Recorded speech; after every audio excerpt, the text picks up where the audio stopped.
We're a team again. Doug is back from his sabbatical. We will put some takes in the microwave. We will reheat them, and then we will bring them back to you. Serve it up all on a platter, baby. Rapid fire takes all today. Locked On Hornets. That's what I tell producer Katie all the time. Yeah, there you go. Booyah. He's back. I'm fine with faking him. You are Locked On Hornets, your daily Charlotte Hornets podcast. Part of the Locked On Podcast Network. Your team every day. In a minute, cuz we live.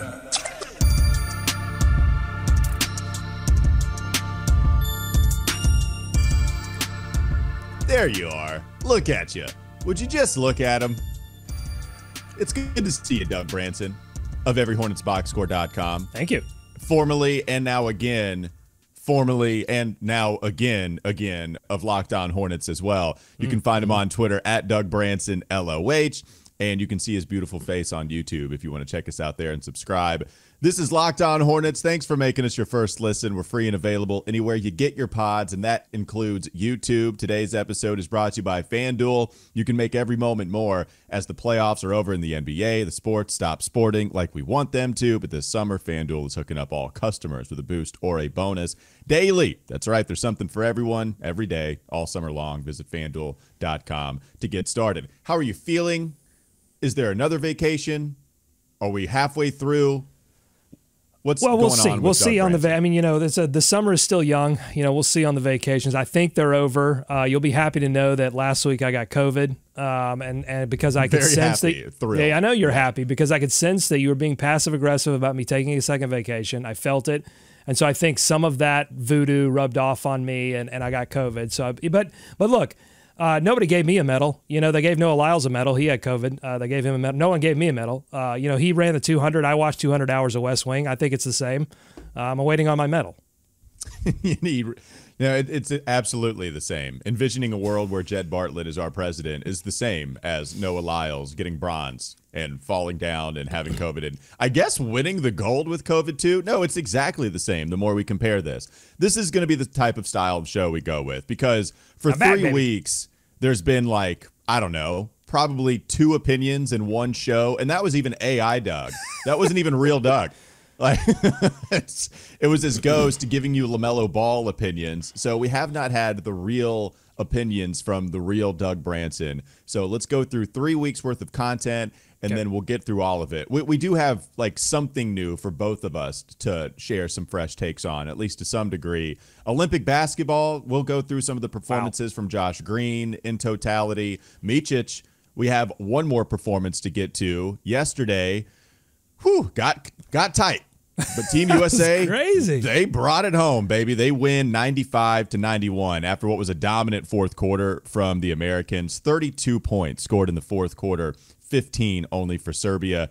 Kevin Durant, just peak basketball euphoria with him. I think it was on Micic, actually, if I'm not mistaken. But peak KD and peak euphoria, getting the basketball, ISO, crossover to the right, and then the mid-range. Just taking it back a little bit to the 90s. Not even a three-point shot, just a mid-range jumper, splash, gave them a little cushion to end up winning this game. What are your Olympic takes from last night and beyond, Doug? Well, let me start with let's bring it to the local angle. Let's talk about Hornets because all through that game, exciting game, I really picked a great first game to watch of Olympic basketball. I mean, you couldn't ask for a better game to start with. Yeah, crazy. And I kept thinking about Brandon Miller. And I thought about him during that KD mid-range shot because while we've heard from Coach Charles Lee that they're going to transition some of those mid-range shots that he took in his rookie season into three-point shots, I still think it's going to be an important part of his game. And it may take a back seat in this next season, but I could see as his game becomes fully realized, he's going to have that entire offensive package. And I think 4 years from now, I was watching an Olympic team that looked old to me as they battled with Serbia. And particularly at the end of the game, when the image that people are going to think of after that game is LeBron James with the gray in the beard and Steph Curry with a little gray in his beard coming together in euphoria, having beaten the Serbians. And so this team is getting old. 4 years from now, this team is going to look dramatically different because you're not going to have LeBron. You're not going to have Steph. You may not even have KD, or at least KD is going to be the elder statesman. I mean, if Curry's gone, KD's gone. Yeah, so So there's going to have to be a new guard, and I feel like Brandon Miller is perfectly positioned, having already practiced with this team as part of the select team, to be in that conversation. And so I'm excited about that. I think he's like the perfect Olympic-style player. So that's my first thought. No, it's a good one because the mid-range stuff, there's a little bit of a point that I wanted to make with the attention on the mid-range, because when it comes down to important basketball, playoffs, Olympic, fighting for the gold medal, those guys cared. That was the coolest part, all of the stars playing together and carrying hardcore and then having that type of emotion afterwards. But it comes down to the classic skill of who can get the bucket. And KD just said, give me the bleeping ball. I'm going to get the bucket at a time where we need it. Brandon Miller has that in him. So you're right, totally, to make that comparison. You want to talk about Micic a little bit in this game? I mean, Micic, we got the full Micic experience. I hope he remains a Charlotte Hornet, because I both enjoy watching him and hate watching him, and that's going to be entertaining next season, regardless of how it comes out. And because he'll take shots that are absurd and go down, and then he'll take shots that are absurd and just have zero shot of being made, and they're all 3-point shots. I came into this wondering, like, has Micic improved his 3-point shot at all? And because I think that's going to be important for like whatever narrative of his is next season. And I wouldn't say it's improved. I would say it's exactly the same kind of experience I witnessed last season, where when it's going down, boy, is it a beautiful thing to watch. And other times it's like, oh my God, what is this guy doing? But he was a big part of why Serbia was ahead by 10 for most of that game. He was a big part of that. So I hope he remains a Hornet, because I still don't know. It's still confusing to me. He's the least Hornet of all the Hornets right now still. Well, oh no, yeah, for sure. He's the guy, as we always talk about, who is the biggest piece of trade bait. It's Vasa Micic that we talk about more often than not, with him technically still being under contract. But I'll say this, man. I watched Micic. I watched Serbia and a lot of the Olympic basketball coverage. Micic was damn good this entire time, honestly. He got a lot of run with Serbia. He was coming off of the bench, but he logged over 20 minutes really every single outing, unless there was a huge margin of victory for the other team in the first U.S. game, for example, or whether Serbia was taking it to the other opponent. Like, Micic was really fun to watch and pick and roll, like had some no looks. Him and Jokic were making sweet music together. A couple of 7 assist games, and actually did shoot well in other ones on lower volume than the 7 3-point attempts he took here. Like, honestly, Micic was damn good. So really impressed with what we saw from Micic. I know you didn't watch a lot of Josh Green. I know people might be a little tired of hearing about it. We're reheating your takes. We haven't heard your opinions. I haven't heard anything. I didn't watch a second of this show while I was gone. Well, I had COVID. I was watching West Wing. No, for sure. It matters more. Like, if you want to take in Dule Hill, that's fine. He's better than I am, for sure. I will tell you that Josh Green scored 0 points in 4 games. Oh, that's goosey. He got loose on the goose. Wait, in baby. one game? Just scoreless in one game? Yeah, just one, and then there were 3 others that he was scoreless in too. Oh, no, that's 4. Wait, right? That's 4 games. That's right. So the first 2 games, he averaged about 20 minutes worth of run coming off of the bench. There was the quote from the head coach saying, Josh Green gives us a lot defensively. This is what his identity is. He's been really ramping it up. He's got the motor. We love him, yada, yada. And then he doesn't play really the next 2 games. So, like, after being offensively challenged the first 2 contests and then, like, barely playing except for, like, 2 seconds, in this last contest against the U.S., yeah, I just need to know what your thoughts are. I've seen a bunch of the YouTube comments. I'm not worried. Who cares? FIBA basketball is very weird. It's very different, which I agree. Like, a lot of people have said that. But still, 0, it's, 1 point, that'd be kind of cool to log a single point in an Olympic run. Yeah, let's fire up the excuse machine. And the excuses are that international basketball is weird. You're playing with a team that, yes, you get some warm-up games and different things, but it's a team you don't play with a ton. And so even look at the Americans as they were like fighting their way through that game against Serbia. They looked at times like, I don't know who to throw the ball to. You had like Steph cutting while Joel Embiid was going off the dribble. He was waiting on another pick and roll. Steph cuts. They kept turning it over.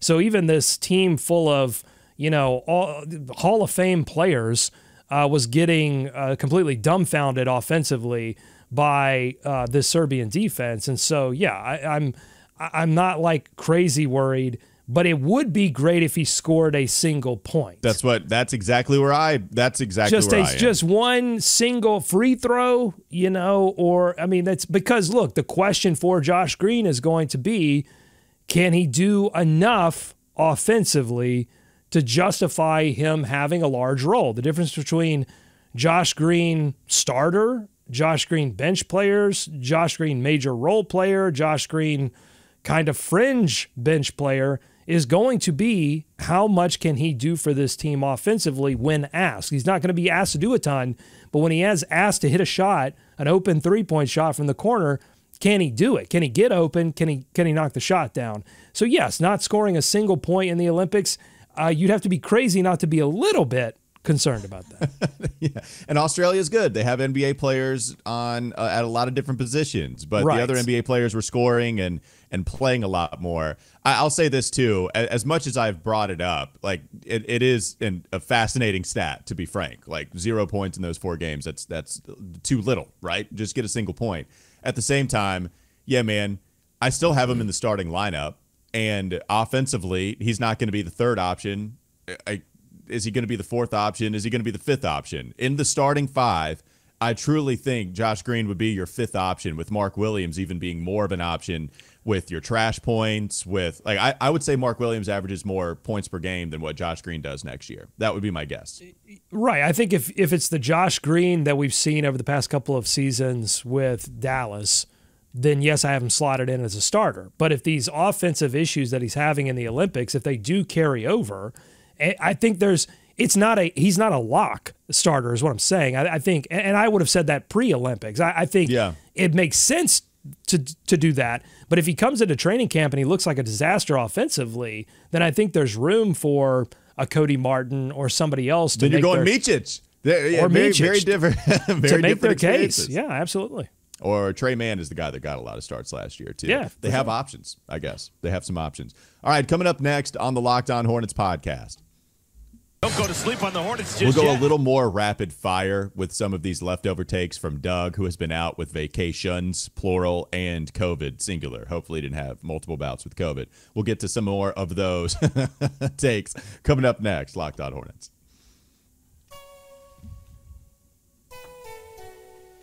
This episode is brought to you by BetterHelp. We appreciate BetterHelp, as always, for helping us out here on Locked On Hornets. And when your schedule is packed with kids' activities, big work projects, and more, it's easy to let your priorities slip. Even when we know what makes us happy, it's hard to make time for it. But when you feel like you have no time for yourself, non-negotiables like therapy are more important than ever. If you're thinking of starting therapy, give BetterHelp a try. It's entirely online, designed to be convenient, flexible, and suited to your schedule. Just fill out a brief questionnaire to get matched with a licensed therapist, and then you can switch therapists anytime for no additional charge.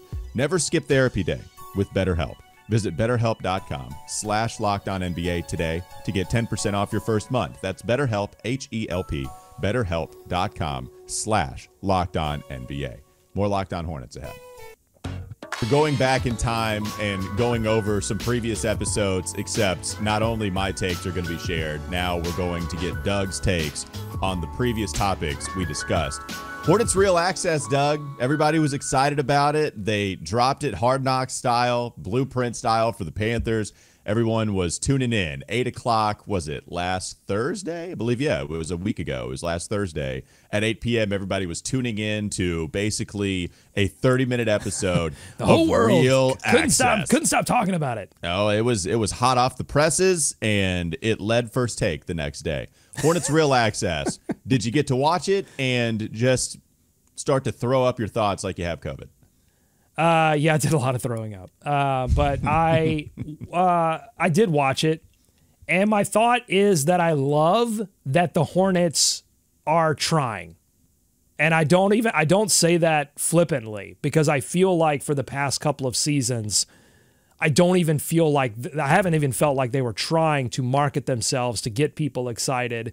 They weren't even faking it until they made it. They were just, saying, all right, we're going to play some basketball games, do a little bit of marketing here and there. But this felt like they were trying to hype up something. And I think it's because they have something to hype up in a new GM that people seem to trust, in a new coach that wants to change the Hornets DNA. They got a little something there so that they could sink their teeth into marketing-wise.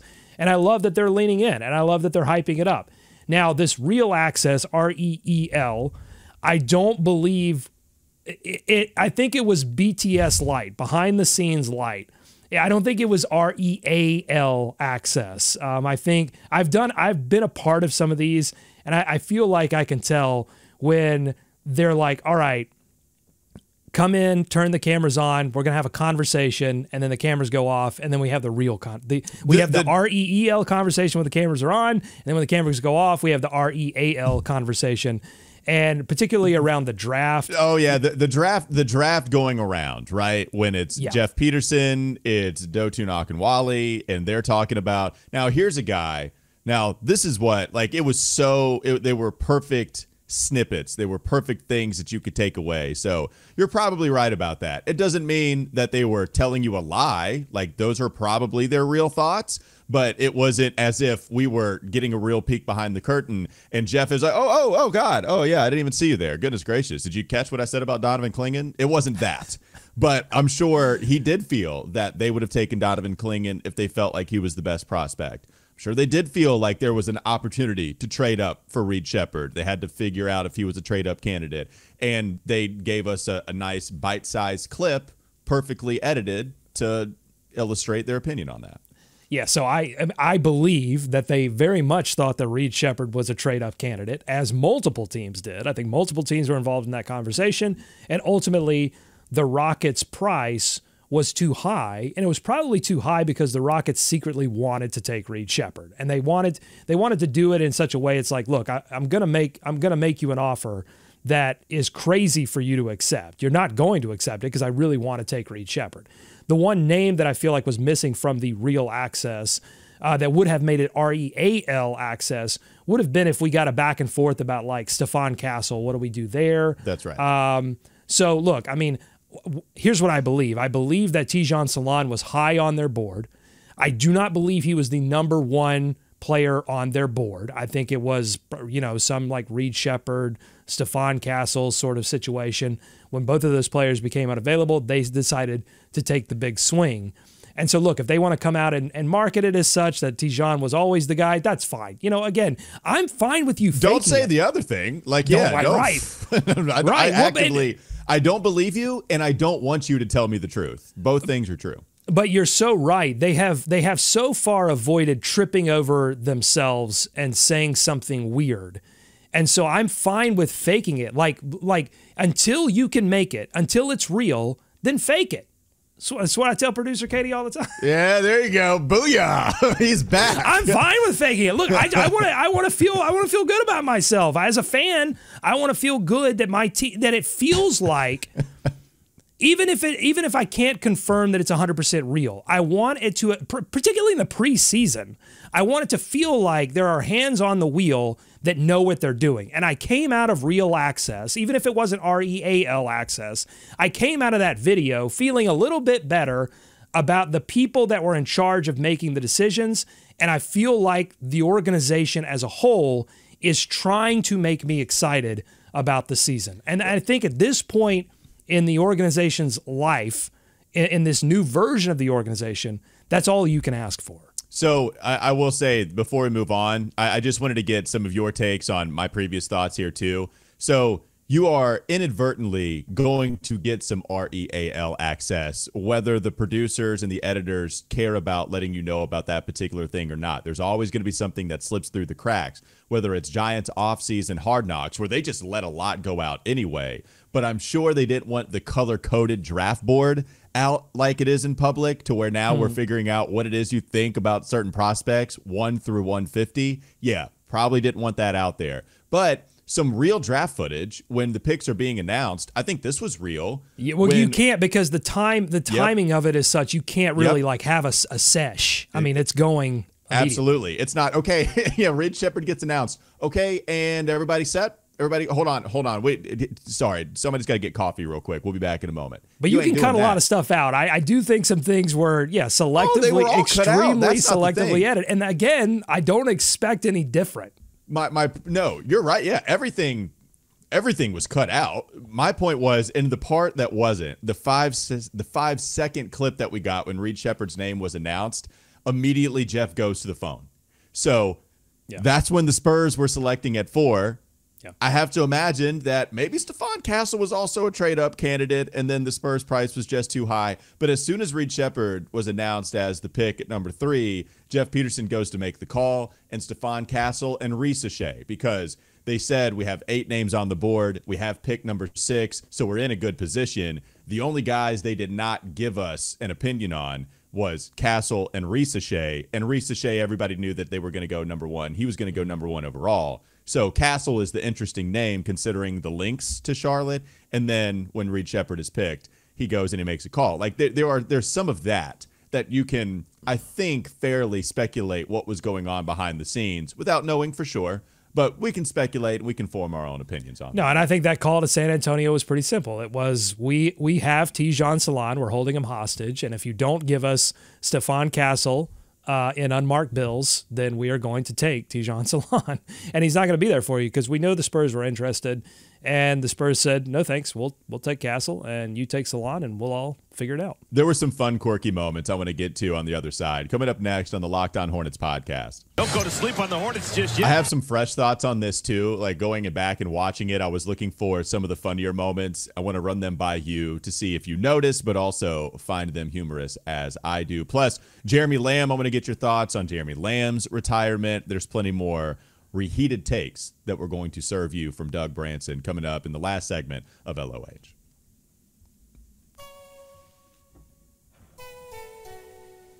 This episode is brought to you by FanDuel. I love sports. I love them so much. I never want them to stop. Never. Why would you want that? You're a crazy person if you want that. But as the playoffs are over in the NBA, they're winding down in other sports. We get fewer games. The sports aren't sporting like I want them to. But FanDuel lets me keep the sports going whenever I want. And all I have to do is open up the app and dream up bets anytime I'm in the mood. This summer, FanDuel is hooking up all customers with a boost or a bonus daily. That's right, there's something for everyone every day, all summer long. Head over to FanDuel.com. Start making the most out of your summer. It's not too late. It's August. Yeah, you don't have a lot of time, but it's still not too late. Team USA, 16-point favorite against France, according to FanDuel. FanDuel.com. Go to it right now. FanDuel, the official sports betting partner of Major League Baseball. One more segment to go. Locked On Hornets. I did have one more question on Hornets Reel Access. So some of the funnier moments. It's when Tijan Salon is on the phone call. They give you the phone call, which is just great content from all the teams that release the footage of the phone call. It's just easy fodder. If you're a team and you're not releasing the prospect phone call, what are you doing? You don't know how to run your social media team. But they show the phone call. And Tijan Salon says, I'm ready. I have the eye of the tiger. We've all seen this. It's a great moment. It's hilarious. Eye of the tiger. Rick Schnall, everybody's laughing. Rick Schnall says, oh, man, that's my favorite song. So, what? Really? My question is, like, I actually don't know if it might be real. Eye of the tiger. R-E-A-L or R-E-E-L? R-E-A-L. I think it might be real. Do you think Rick Schnall's favorite song truly is Eye of the Tiger? And do you think like he has this blaring in the car? No, in the shower. First thing he does when he wakes up, he takes a shower and listens to Eye of the Tiger in the shower speaker. Yep, gets ready. Just getting ready for the day. That was a moment that I enjoyed. Then goes and gets some shots up. I mean, we've seen this guy in the short pants. He knows how to do it. He's not all unlike Michael Jordan. He will go out there and practice. Let's hope there are some things that are different, but that is the same. He likes to go compete out there on the court. That was a funny thing. And also it was funny, too, just to see the team photo at Charles Lee's introductory presser. They all don't know whether they need to smile. So it's the classic group photo. It's sports photo. Do we smile? Is that too cheesy? Is that too weird? Do we look like, should we mean mug? Should we look competitive?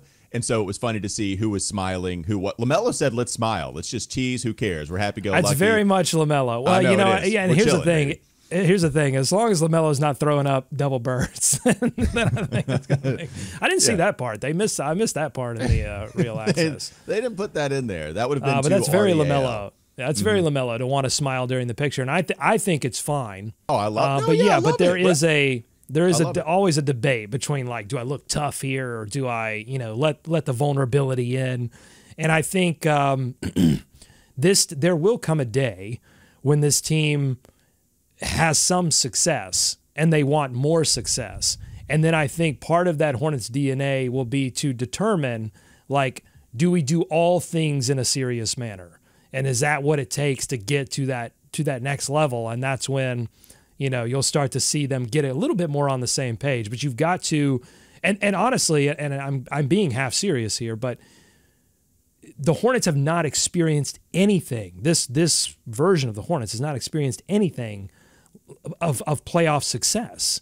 And once they get a taste of it, which is why I've been advocating for this team to get serious about getting LaMelo and now Brandon to the playoffs as soon as possible, because once you get that taste, you want more. And everything around the team culture is going to immediately snap into place. But you have to fill the roster with players that are going to help those good players get there. And I think this team has finally done that. Hell of a take off of LaMelo said he wanted to smile in a team photo. You got there, baby, and I appreciate that about you. I've had a lot of rest. I was ready to go. The COVID fog is lifted, and here I am. Okay. Where do you want to go? I'll give you the wheel here. Do you want to go jersey sponsorship? Do you want to go Jeremy Lamb or Hornets preseason schedule? Either of those topics, pick. When the jersey sponsorship news, so Mr. Beast is no longer going to be a jersey sponsor for the Charlotte Hornets. It was their second jersey sponsorship. It began with Lending Tree and then moved to Mr. Beast. And when it first happened, when it was announced, all of us went, well, that's interesting because you've never had a like singular person sort of millennial YouTube star brand become associated with an organization in sports. And so how is that marriage going to happen? Is there going to be conflict? Because, Mr. Beast's brand is all about a little bit of shock factor in some of the videos, right? And so we never got any of those news stories. In fact, I was a little surprised that we never got as much integration because it was all about the Feastables, the candy bar. But we never got much in the way of like seeing Jimmy, the guy who is Mr. Beast, or having any videos around it. Like, it just didn't feel like a super great or a super integrated like marriage. So when the jersey sponsorship news ended, I wasn't surprised, but I was like, ooh, I wonder if like Mr. Beast was just like, this didn't really work, so I'm just going to move on. And then all of this news started to trickle out about Mr. Beast and all kinds of issues within that organization. And it just, you said it before we started recording. Everything the Hornets touch somehow doesn't really turn out very well, and so it even extends to some of the branding partnerships. We have some evidence of that. I don't want that to be true, but there is evidence of that being true. Yeah, if you have on the court or off the court issues, and we have to differentiate the two. We have off the cam issues for Mr. Beast right now, and off the jersey issues. No more. Mr. Beast, Feastables, no longer a part of the Charlotte Hornets organization. Like, let's just dispense with all this nonsense and get the Bojangles logo on the Hornets jerseys. Like, what everybody wants. Yeah, what everybody wants. Like, just and it shouldn't be Boj. It should just be a chicken biscuit. Like, if these dudes are rocking a chicken biscuit on their jersey, people are going to talk about that. Bojangles, listen, free marketing advice here. Here's some real access for you. Chicken biscuit on the jerseys. Everybody wins. Dude, we can have a Buzzberry biscuit. You can cook up something. Come on, I'm sure man. It can be. I mean, it's just all there. They should just hire both of us. Hornets preseason schedule. Do you have takes? 5 games, 2 at home, 3 on the road, none in Greensboro. The 2 are going to be in the Spectrum Center. Those are the highlights. Any takes on Hornets preseason? Good opponents, I feel like. Some tough competition there to start to change this Hornets DNA. Put the games on TV. That's my only thought about preseason. Like, put the damn games on television. I want to watch them, and I don't want to have to, like, do complicated math and look up, 9 Google searches to figure out how to watch these games. We're going to do more on an interview with that Rod Boone had with the president, Shelley Kayette Weston, and she talked a lot about the Bally's situation and how they understand the difficulties that fans have had with accessing the games. Well, if you understand them, then let's start with preseason, where you have a little bit more control over the situation, and make sure fans who want to be excited about your product can watch the games. The NFL doesn't have this issue. MLB doesn't have this issue. It feels like in the NBA is singular among the major sports organizations with making preseason games available to fans. Let's do it. And also, like, it doesn't, I don't know how much it really matters. You can still listen to the Hornets flagship station, Sports Radio 92.7 WFNZ. Just listen to the games on radio if you want. You can also do that. That's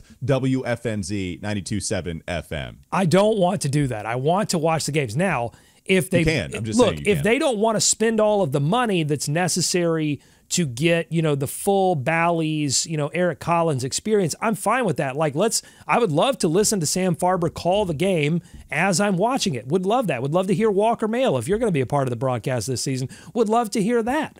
Okay? But I just want to, with my eyeballs, be able to witness the Charlotte Hornets playing preseason basketball. If everything matters, if I'm going to take Charles Lee at his word and everything matters, I hope that extends to the marketing, to the brand management, to the getting the damn games on TV. Everything should matter, and I want to watch it. Jeremy Lamb retired, one of three now former Hornets to retire within the last 3 weeks. Kemba Walker decides to hang him up. Gordon Hayward doing the same thing. Jeremy Lamb earlier this week also decides to retire. We didn't really talk about Gordon Hayward's retirement, which is kind of fun. We didn't do that on Locked On Hornets. Well, Jeremy Lamb gave the Hornets more iconic moments. Yeah. Like maybe triple the number of iconic moments than Gordon Hayward did for a minuscule amount of money. I joked about this on Wes and Walker, but I love Jeremy Lamb because of all the vibes. What a dude. And I was going back through his last season. Doug, Jeremy Lamb hit a almost buzzer beater, a game winner against the Detroit Pistons early in that final season that he played here. Fast forward, we have the half-court heave that goes in at Toronto. 12 days later, Jeremy Lamb hits a game-winning three with 3.3 seconds left against the Toronto Raptors. There were 3 game winners from Jeremy Lamb from distance and one from extreme distance to help the Hornets win a few games and flirt with a playoff spot. Remember, that was the 39-win season. They needed some magic to happen. They needed the Knicks to lose, and the Hornets needed to beat the Magic, I believe, that year. It didn't go down that way, but they were in the playoff hunt. They were playing meaningful basketball at the end of that season. And I found myself with a Jeremy Lamb Twitter thread. This is what sickos do. I didn't plan on it, but I gave you a Jeremy Lamb thread. There were like 4 tweets that I put out there at 10:30. Amazing. Something ridiculous. It was ridiculous, but yeah, the guy is so Charlotte. I talked about that. Throwing darts at the corner pub. In my neighborhood. He was a staple of my neighborhood. Did his baby reveal with the View Tower. Using the colors of the View Tower, they revealed whether his baby was a boy or a girl. So I love Jeremy Lamb. The moments that I remember, obviously the game winners, the Toronto, after fumbling the basketball. I mean, it looked like just another Hornets in-game possession gone wrong, and turned that completely around. And I remember him as a player that came in with really his last shot in the NBA, and took the veterans' advice, including Marvin Williams, to change his body, to change his diet, to change his post-game efforts, and completely became a role player and was able to parlay his Charlotte experience into other experiences. So taught me a lot about the NBA experience and how fragile it can be, but how you can make something even if your NBA, you can make something of your career even if your NBA journey gets started off in a negative way. I think Malik Monk would then go on to do that away from the Hornets as well. And I'll also remember him biting on a pump fake like 4 or 5 times on the same possession from Dwayne Wade. It was one of the funnier things I've witnessed live. And I remember Coach Clifford after a game, somebody commenting on Jeremy Lamb scoring 25 points off the bench, and he said, "Yep, played well offensively."